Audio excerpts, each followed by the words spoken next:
다 일어나서서 예레미야 애가 1장 1절에서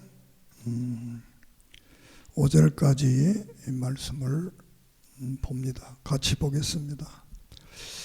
1143페이지입니다. 슬프다 이 성이여, 전에는 사람들이 많더니 이제는 어찌 그리 적막하게 앉았는고. 전에는 열국 중에 크던 자가 이제는 과부같이 되었고, 전에는 열방 중에 공주였던 자가 이제는 강제 노동하는 자가 되었도다.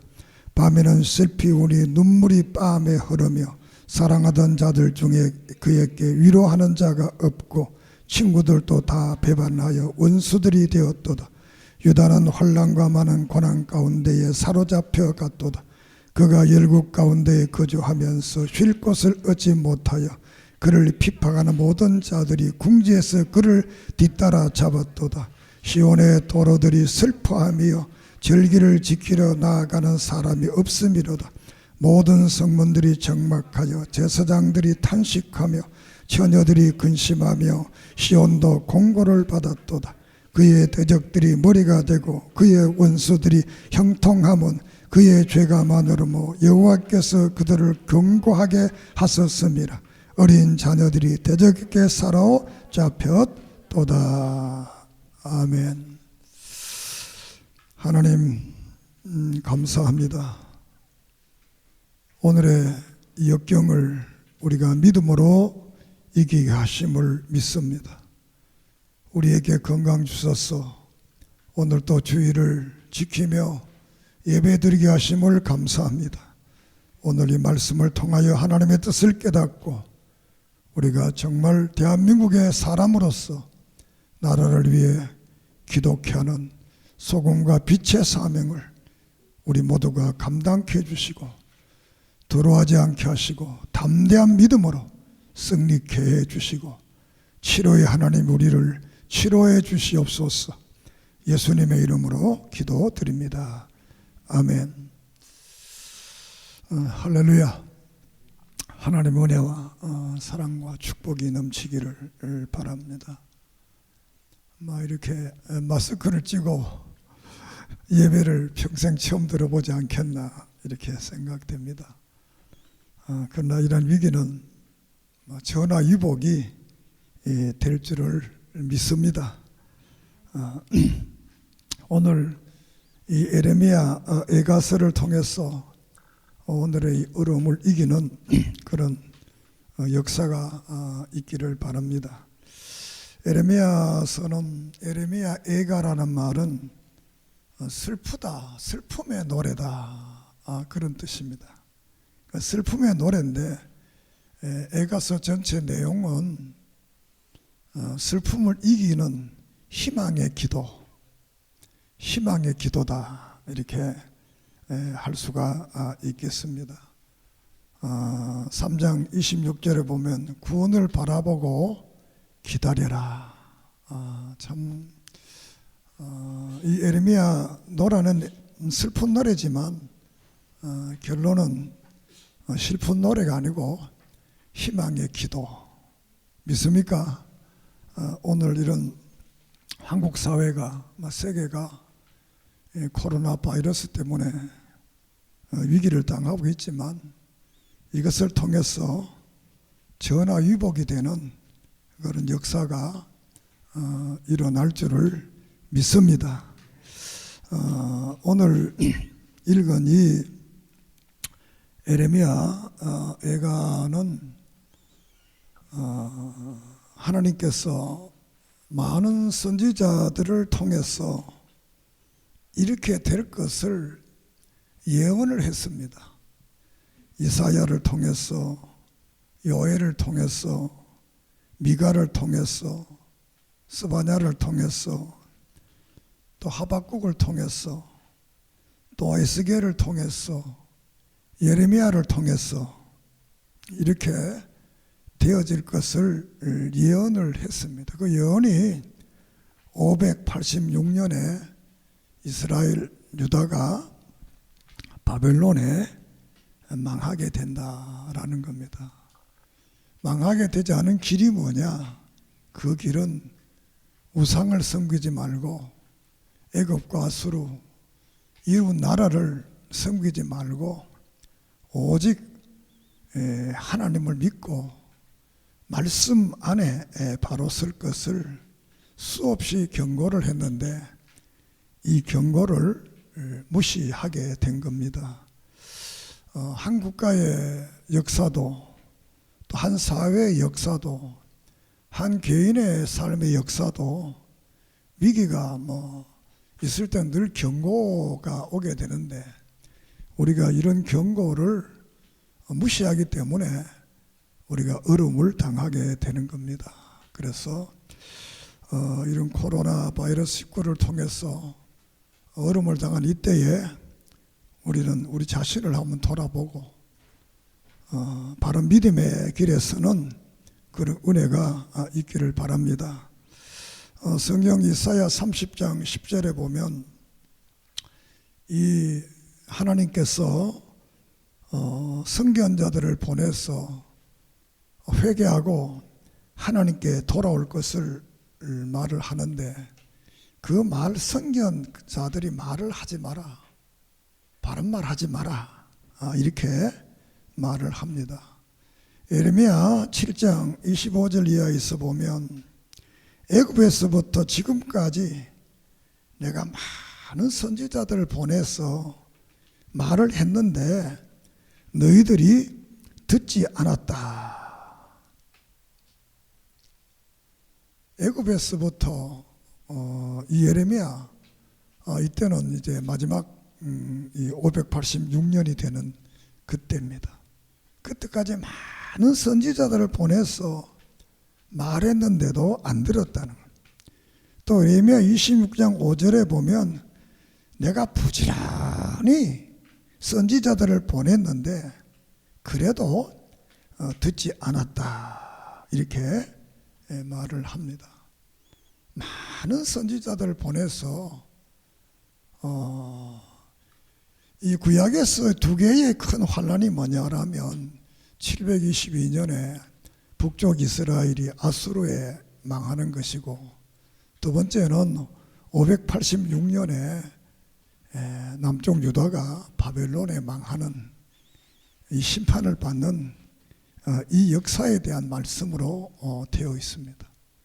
이것은 종말론적으로 말하면 앞으로 예수 그리스도가 이 땅에 오시기 전 이 세상의 말세에 대한 말씀과 같이 이어지게 됩니다. 이렇게 많은 선지자들을 통해서 경고하고 살 길이 있다, 이기는 길이 있다, 축복의 길이 있다, 이렇게 말했지만 그 말을 듣지 않았다라는 겁니다. 그래서 이 1장에서는 심판의 현장을 여기에 말합니다. 이 1장은 586년에 나라가 이제 망해서 심판받아서 살아있는 사람들은 다 이제 바벨론으로 포로로 잡혀가게 되고 이 땅에 살아남은 사람들은 쉽게 말하면 농사짓는 사람들, 이렇게 천한 사람들만 남아있고 이 예루살렘 성에는 사람이 들어갈 수 없는, 살 수 없는 이런 비참한 현상을 보고 말하는 시신이 가득 찼다는 거. 시신이 가득 찬 그런 그 현장을 보고 지금 이 예레미야가 가슴을 아파하는 겁니다. 여기 보면 이 예루살렘 성에는 사람이 되게 많이 다녔다는 거. 사람이 어마어마하게 다녔다. 그런데 이제는 적막하다. 사람이 하나도 안 다니는 이런 현상, 적막하다. 또 전에는 공주 같았는데 지금은 열방의 노동자가 되었다. 그리고 이 땅에 믿을 사람이 없는, 위로할 사람이 없는, 이런 거 모든 사람 배반하는 이런 역사의 현장을 여기서 말씀을 하고 있습니다. 오늘 우리들의 이 사회를 보면 사람들이 사라져 가잖아요. 안 보이잖아요. 거리에. 이 말씀을 준비하면서 이건 쭉 이렇게 단계적으로 하는 말씀인데 오늘 우리의 사회도 지금 거리에 사람이 없는, 종로학교도 나가보면 그렇게 사람이 많던데 사람이 없어요.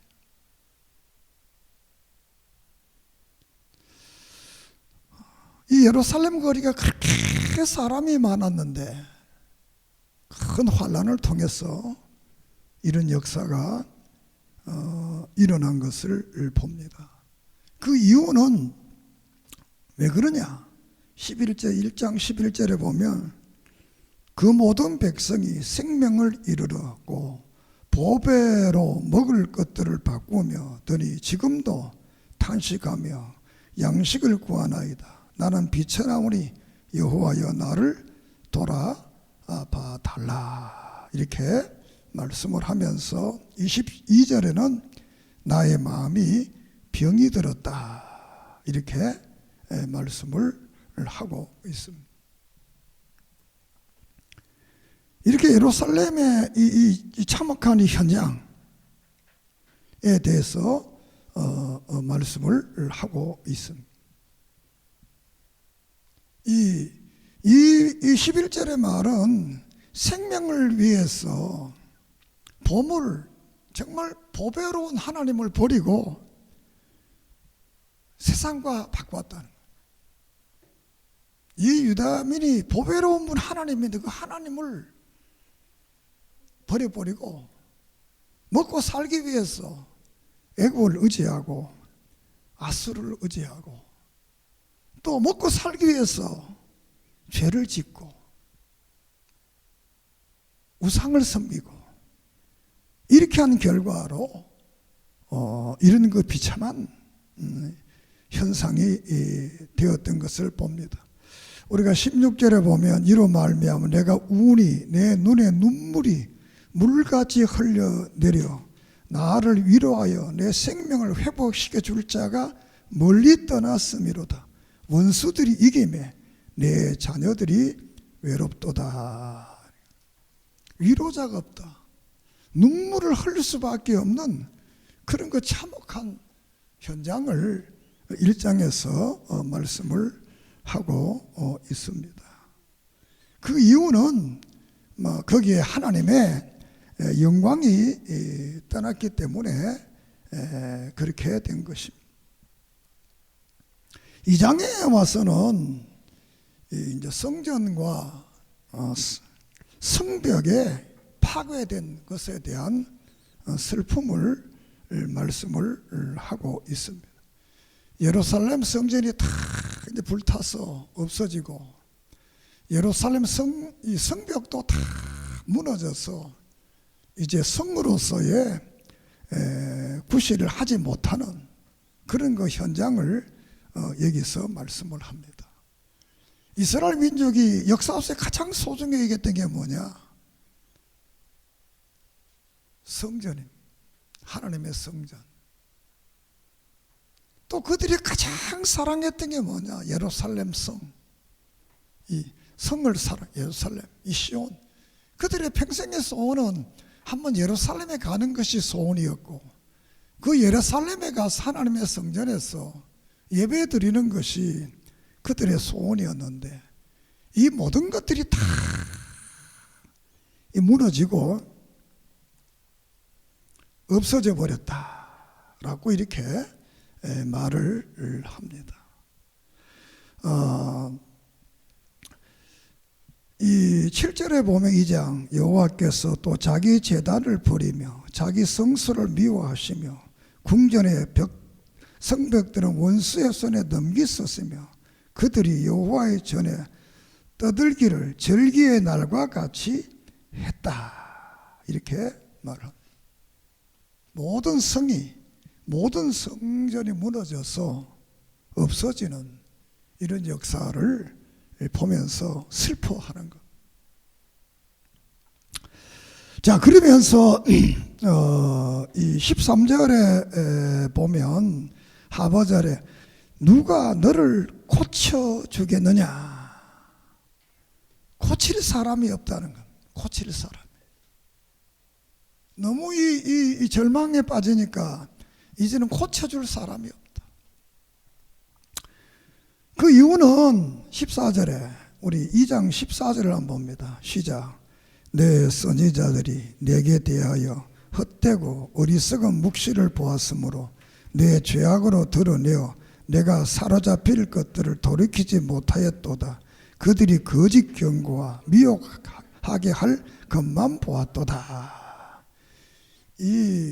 그 시대에 많은 선지자들이 있었는데 이 사람들이 진짜 선지자 예레미야와 같은 이런 선지자의 말은 안 듣고 가짜 선지자들의 말, 하나님께로부터 묵시를 받지 못하는 이런 가짜 선지자. 그래서 이 바른 묵시를 하지 마라. 바른 묵시를 하면 안 돼. 바른 말 하면 안 된다. 가짜를 좋아한다. 우리가 디모데 후서 4장에 보면 말세가 되면 많은 사람들이 돈을 주고 거짓 스승을 둔다는 거죠. 결국 마지막은 그것 때문에 세상이 심판을 당하게 됩니다. 자, 우리가 하나 더 봅니다. 20절, 2장 20절 시작. 여호와여 보옵소서. 주께서 누구에게 이같이 행하셨는지요. 여인들이 어찌 자기 열매 곧 그들이 낳은 아들이들을 먹어오며 제사장들과 선지자들이 어찌 주의 성소에서 죽임을 당하오리까. 자, 1장에서는 성에서 죽은 많은 사람들의 말이라면 여기서는 성전 속에서 일어나는 것 중에서 선지자들과 이 제사장들이 성전 안에서 죽는다는 겁니다. 성전 안에서. 그리고 그뿐만 아니라 너무 이 전쟁통에 어렵고 이 적군이 포위를 하고 있으니까 자기 아이를 삶아 먹었다는 거예요. 자기 아이를 잡아먹었다는 거예요. 이런 처참한 역사가 여기에 일어났다는 거예요.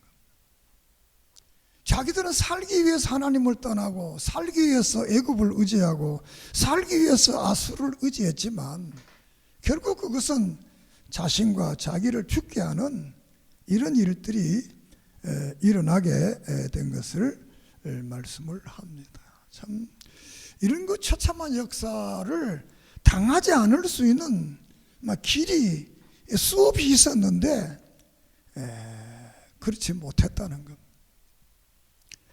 우리가 스바냐서 1장 28절 18절에 보면 은과 금이 환난에서 너희를 건지지 못한다. 이 말은 세상이 건지지 못, 하나님만이 건질 수 있다는 거예요. 시편 146편에서 보면 너희는 도림이 없는 사람을 허무하지 마라. 그럼 어떻게 하느냐? 5절에 하나님을 자기 도움으로 삼아라. 할렐루야. 하나님의 절대 주권을 믿으라는 거. 우리가 물론 이 땅에 살아가면서 이렇게 바이러스가 임할 때 조심해야 됩니다. 안 만나는 것 저거 다 조심하. 그거 하지 말라는 게 아닙니다. 그러나 우리는 이때일수록 더 하나님을 의지하고 하나님께 기도하고 하나님께 나가는 그런 은혜가 있기를 바랍니다. 그래서 이 3장에서는 선지자의 마음을 말하고 있는데 이 기도가 끊어졌다는 겁니다. 기도가. 우리가 3장 8절을 봅니다. 내가 부르짖어 도움을 구하나 내 기도를 물리치시며 다듬은 돌을 쌓아 내 길을 막으사 내 길들을 굳게 하셨도다. 이 말은 기도를 못하게 한다는 거예요. 너무나 이 기도하고 싶어도 기도가 안 되고 기도가 응답되지 않는다는 거예요. 우리는 이 환난 속에 이기는 길이 뭐냐? 기도하는 길. 기도하지 못한다는 것은 큰 슬픔입니다. 우리가 예레미야 11장이라든가 14장에 보면 예레미야 보고 기도하지 마라. 기도해도 안 된다. 그렇지만 뒤에는 또 기도를 합니다. 우리 이렇게 어려울수록 나라를 위해서 기도할 때입니다. 믿습니까? 왜 우리를 대한민국에 태어나게 했습니까? 이 나라를 복음하고 이 민족을 이렇게 우리에게 할 일이 있기 때문에 태어났기 때문에 이럴 때에 뭐 지도자를 원망하고 다른 사람 원망할 때가 아니라 이럴 때를 다 나라를 위해 기도하고 정말 사랑하고 축복하는 이런 그리스도의 빛과 소금 너희의 착한 행실을 보고 하늘에 계신 너희 아버지께 영광을 돌리게 하라. 이렇게 마태복음 5장에서 말씀을 합니다. 정말 어려울수록 우리는 그리스도인의 모습이 필요합니다. 자, 그런데 여기 중요한 것은 33절을 봅니다. 3장 33절 시작. 주께서 인생으로 고생하게 하시며 근심하게 하시면 본심이 아니로다. 본심이 아니라는 것. 하나님이 그 백성에게 이런 어려움이 오게 한 것은 본심이 아니다. 그건 뭐냐? 깨닫게 하기 위해서다. 바르게 하기 위해서다. 사실 뭐 우리도 다 자녀들 기러봤지만 때로는 꾸중도 하고 벌도 주고 요사이는 안 그래서 옛날에는 다 매도 많이 때렸잖아요. 그런데 부모의 본 마음은 아니잖아요. 그 자식 잘 되라고, 바른 길 가라고, 훗날 고생 안 시키려고. 지금 매 한 대 맞으면 훗날 고생 안 하고 다른 사람 멸시 안 받게 하기 위해서 그러게. 매를 때리는 게 부모의 본심이 아니잖아요. 하나님께서도 우리에게 자녀라고 그랬는데, 아버지라고 그랬는데, 이런 어려움은 하나님의 본심이 아니다. 믿습니까? 그러므로 우리가 하나님 앞에 바로 서기만 하면 하나님께서는 우리를 용서해 주시는 겁니다. 믿습니다. 자, 그래서 40절을 42절을 가지고 3장 시작. 우리가 스스로 우리 행위를 조사하고 여호와께로 돌아가자. 우리의 마음에 손을 아울러 하나님이 계신 하나님께 들자. 믿습니까? 우리 행위를 스스로 조사해보라는, 살펴보라는. 그리고 하나님께로 돌아가자. 또 그 다음에 이 41편 1절은 하나님께 손들으라는, 항복해라는 거예요. 항복해라는 거예요. 인간이라는 것은 한계가 있기 때문에 그 하나님 앞에 항복하고 하나님께 돌아오면 살 길이 있다. 하나님께 행복하면 살 길이 있다라고 우리에게 말씀을 합니다. 그리고 4장에 가서는 이제 심판의 원인에 대해서 말씀을 합니다. 다시 한번 하나님이 왜 이 심판을 했느냐라고 이제 말씀하는 6절을 봅니다. 4장 6절. 전에 소돔이 사람의 손을 대지 아니하였는데도 순식간에 무너지더니 이제는 딸 내 백성이 죄가 소돔의 죄악보다 더하다. 죄를 지었다는 거예요. 하나님의 백성들이 죄를 지었기 때문에 그 죄를 회개해야 된다는 말씀입니다. 그리고 또 13절을 봅니다. 4장 10 시작. 그의 선지자들은 죄들과 제사장들은 죄악들 때문에 그들이 성읍 안에서 의인의 피를 흘렸다. 지도자들이, 선지자들과 제사장들이 바른 복음을 안 전하고 바른 제사를 안 드리고 잘못된 복음을 전하고 잘못된 제사를 드렸기 때문에 그런 역사가 일어난 것을 말을 합니다. 17절을 봅니다. 우리가 헛되이 도움을 받았으므로 우리의 눈이 상하며 우리를 구원하지 못할 나라를 바라보았다. 헛된 데 도움을, 아수르와 애굽이 구원하지 못하는데 그걸 바라보고 그 나라를 바라봤다. 정말 우리를 구원할 자는 살아계신 하나님이십니다. 여호사밧이 하나님 기도하기를, 하나님이여 나는 나를 도울 자는 하나님밖에, 하나님만 나는 바라봅니다. 이렇게 했을 때 전쟁에서 승리했습니다. 우리는 이런 어려울 때일수록 하나님만 바라보는 그 뜨거운 은혜가 있기를 바랍니다. 이렇게 우리가 이런 죄를 지었으면 하나님께서 우리가 회개하고 하나님께 바로 서는 이런 믿음이 될 것을 권면을 합니다. 마지막 5장에 가서 이 선지자의 기도가 나옵니다. 우리 5장 1절을 봅니다. 여호와여 우리가 당한 것을 기억하시고 우리가 받은 치욕을 살펴봐달라. 이 현장을 봐달라는 것. 물론 하나님 백성이 잘못한 것 있지만 그래도 이 하나님 백성을 불쌍히 여겨달라. 우리 하박국서를 보면 하박국이 하나님 앞에 두 가지 질문을 합니다. 1장에서 하나님 어떻게 이 백성들이 이렇게 잘못하고 죄를 짓는데 가만둡니까? 이 좀 몇 점 때려주세요. 이렇게 하니까 하나님께서 알았다. 그러면서 바벨론을 들어서 이 유다를 징계합니다. 그리고 두 번째 이 하박국이 놀라서 질문해, 하나님 어떻게 그래도 하나님의 백성이 암만 잘못하지만 저 하나님이 없는 우상 섬기는 그 바벨론보다야 더 착하지 않습니까? 이렇게 이제 질문을 하면서 하나님이 그게 옳으냐 묻습니다. 그러니까 하나님께서 대답을 하시기를, 이제 너는 묵시에 정한 때가 있으니까 기다려라. 하나님의 말씀은 정한 때가 있어 악인들을 다 심판한다는 거예요. 그 하나님이 성전에 계시니까 너는 잠잠해서 기다리라는 거예요. 사랑 여러분, 오늘 우리에게 어려움이 오고 문제가 생길 때 너무 원망하지 말고 믿음을 가지고 기다리십시오. 그러면 때가 되면 하나님께서 다 해결해 주시고 이루어 주실 줄 믿습니다.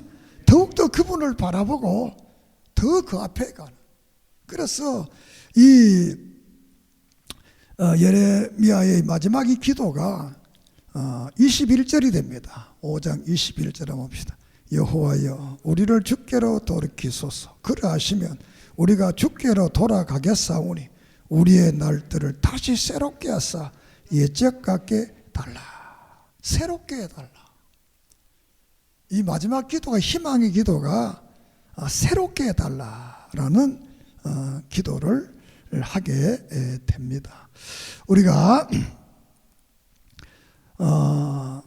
6절을 봅니다. 5장 6절 우리가 애굽 사람과 아수르 사람과 악수하고 양식을 얻어 배불리고자 하였나이다. 우리의 조상들은 범죄하고 없어져서는 우리는 그들의 죄악을 담당했다. 이렇게 살기 위해서 잘못 아수르와 애굽과 악수를 했다. 하나님과 악수하고 하나님과의 인격적 관계를 가져야 되는데 그렇지 못했다는 것입니다. 결론적으로 회복의 길을 말하는데 3장 40절에 행사를 조사하고 하나님께 돌아오라. 그리고 주 앞에 손을 들어라. 하나님 앞에 우리가 돌아오는 길 한 번 더 봅시다. 3장 40절 41절입니다. 시작. 우리가 스스로 우리 행위를 조사하고 여호와께로 돌아가자. 우리의 마음과 손을 아울러 하나님 계신 하나님께 들자. 하나님께로 앞에 내 자신을 이 어려울 때 자신을 바라보고 행위를 바라보고 하나님께 돌아가고 또 그분 앞에 우리가 항복하고 그분에게 의지하면 하나님은 우리를 새롭게 해주십니다. 믿습니까? 그래서 우리는 이런 어려움을 이기는 은혜가 있기를 바랍니다.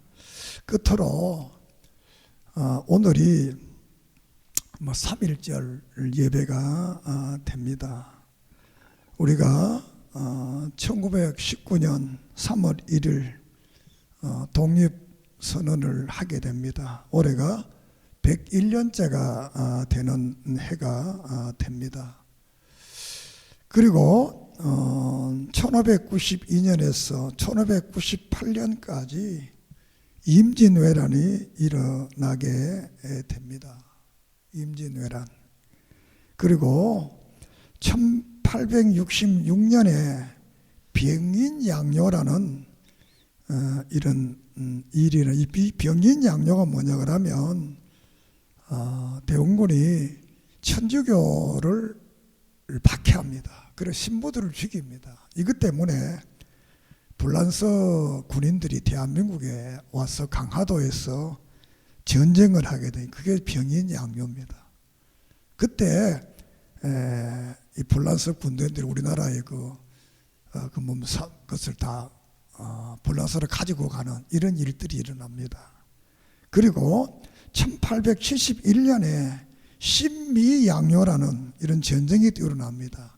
이 신미양요가 뭐냐 하면 이건 미국과의 전쟁인데, 우리가 잘 아는 제너럴 서먼호, 그리고 토마스 목사님이 타고 왔던 순교한 그 배가 제너럴 서먼호입니다. 이게 일어나서 미국과 전쟁을 할 때 이 대원군이 세국 정치를 하게 됩니다. 그리고 1876년에 강화조약을 맺게 됩니다. 이 강화조약이 뭐냐 그러면 한국과 조선과 일본이 맺은 언약인데, 인천항과 원산항을 개방해라. 인천항과 원산항을 일본 사람들이 자유롭게 또 세계에서 올 수 있도록 개방해라. 왜냐하면 대원군이 이 쇄국 정치를 했기 때문에. 이때는 고종이 다스리는 때가 됩니다. 그래서 한일 강화 조약이 이루어지고, 그 다음 1905년에 을사 보호 조약이 이루어집니다. 이것을 을사 늑약이라고 여러 가지 말도 하지만 그 말은 사실 아무 의미도 없습니다. 나라가 약했어, 나라가 빼앗겼으니까 그거 억지로 이 말은 별 의미가 없습니다. 제가 볼 때는 일본이 러시아와 전쟁에서 이겼어. 한국과 이제 조선과 조약을 맺는데 1905년에 외교권을 박탈합니다. 외교권을 일본이 가지고 갑니다. 이때가 고종 황제 때입니다. 그리고 1907년에는 고종 황제를 폐위시키고 순종을 조선의 왕으로 세우게 됩니다. 그리고 1910년 8월 22일 날 한일 합방이 이루어집니다. 그리고 8월 29일 날 효력이 발생해서 이 대한민국은 식민지 국가가 됩니다. 이 국가라는 것은 첫째는 땅이 있어야 되고, 두 번째는 백성이 있어야 되고, 세 번째는 주권이 있어야 되는데, 우리는 땅도 있고 백성도 있는데 주권이 없는 나라가 됩니다. 이 나라, 그것이 바로 한일 합방입니다. 내가 왜 이 말을 하느냐 하면, 이런 역사를 통해서 많은 경고를 했는데도 이 지도자들이 당정을 싸우고 밥그릇 싸움하고 국력을 부강시키고 이런 일을 하지 않고 결국 그러다가는 나라가 일본에 빼앗겨서 36년에 치욕을 가져오잖아요. 자기 이름을 못 부르고 자기 나라 말을 못하고 만주로 쫓겨가고 2등 국민이 되고, 이런 그 수모를 당한 것은 하루아침에 이렇게 바로 한일 합방이 이루어진 게 아니라, 이 점차적으로 이런 그 환란이 오면 이 지도자들이 정신을 차리고 정말 나라를 바로 세웠다라면 이런 일이 있을 수 없었을 거 아니에요. 우리가 오늘의 이 바이러스 이 문제도 그냥 누가 이 텔레비 잠깐 보니까 5년 전에 이미 이것이 이 균이 발견되어서 치료 못하니까 경고를 해서 빨리 이것을 논문이 발표됐다는 거예요. 그러니까 어느 날 갑자기 나온 게 아니고 한 5년 전에 이런 일이 날 것을 학자들은 말을 한 거예요. 그런데 이 정치가들이 말을 안 듣는 거예요. 그러니까 우리는 이 땅에 모두 일어나는 것은 어느 날 갑자기 일어나는 게 아니라 수없이 경고를 하는 겁니다. 경고를 하는데 그 경고를 무시하면 안 된다. 믿습니까? 우리 몸도 그렇습니다. 아플 때는 참 조그마한 감기가 오면 이때 쉬고 하면 낫는데 아이 별거다 이렇게 하면 이제 안 되는 것처럼 우리가 이 예레미야 애가도 끊임없이 경고했는데 경고를 안 들었다는 거예요. 오늘 우리의 사회도 오늘 우리의 국가도 끊임없는 경고를 했는데도 경고 안 듣고 교만하고 이렇게 해서 결국은 민족에 상처를 주는 것처럼 우리는 오늘 이 사태를 바라보면서 정말 조심하고 하나님 앞에 바로 서서 정말 이때일수록 내 행사를 돌아보고 하나님께로 나아가고 그 하나님만 바라보는 그런 은혜가 있기를 바랍니다. 그러면 하나님께서 전화위복의 놀라운 축복을 우리에게 주실 줄 믿습니다. 하나님은 전능하신 분입니다. 무소부지하신 분입니다. 능력의 하나님, 하나님께서 대한민국을 이 어려움에서 건져주실 줄 믿고 기도하고 또 여러분도 너무 겁내지 말고 인간의 죽고 사는 것이 하나님께 있잖아요. 그분께 맡기고 주신 사명을 늘 잘 감당하기를 바랍니다. 기도드리겠습니다. 하나님 감사합니다. 오늘 예레미야 애가서를 통해 희망의 기도를 봅니다. 하나님이 수없이 경고했지만 저들은 그 경고를 무시하고 교만하고 인간을 의지하다가 이런 슬픔을 당한 현장을 봅니다. 그러나 하나님이 그래도 그 백성을 사랑해서 다시 회복해 하시던 그 하나님의 사랑과 능력과 권능을 믿습니다. 오늘 또 3.1절 기념 예배입니다. 아버지, 민족의 아픔을 보면서 우리는 국력을 튼튼케 하고 지도자들이 바로 서서 정말 이 어려울 때에 우리가 강하지 아니하면 지배받을 수 없다는 이 사실을 깨닫고 국력을 든든케 하고 나라를 잘 다스려서 다시는 우리나라가 이웃 나라들에게 지배당하고 소외당하고 버림받는 나라 되지 않도록 하나님 지켜주세요. 특별히 코로나 바이러스를 통해서 많은 이웃들이 민족이 고통당합니다. 그 일에 수고하는 의사들, 간호원사들, 봉사하는 사람들, 아픈 사람들 다 지키고 보호해 주시옵소서. 하나님께서 이 하나님이 보호하사 우리나라 만세하는 역사가 믿음 안에 이루어지게 해 주시옵소서.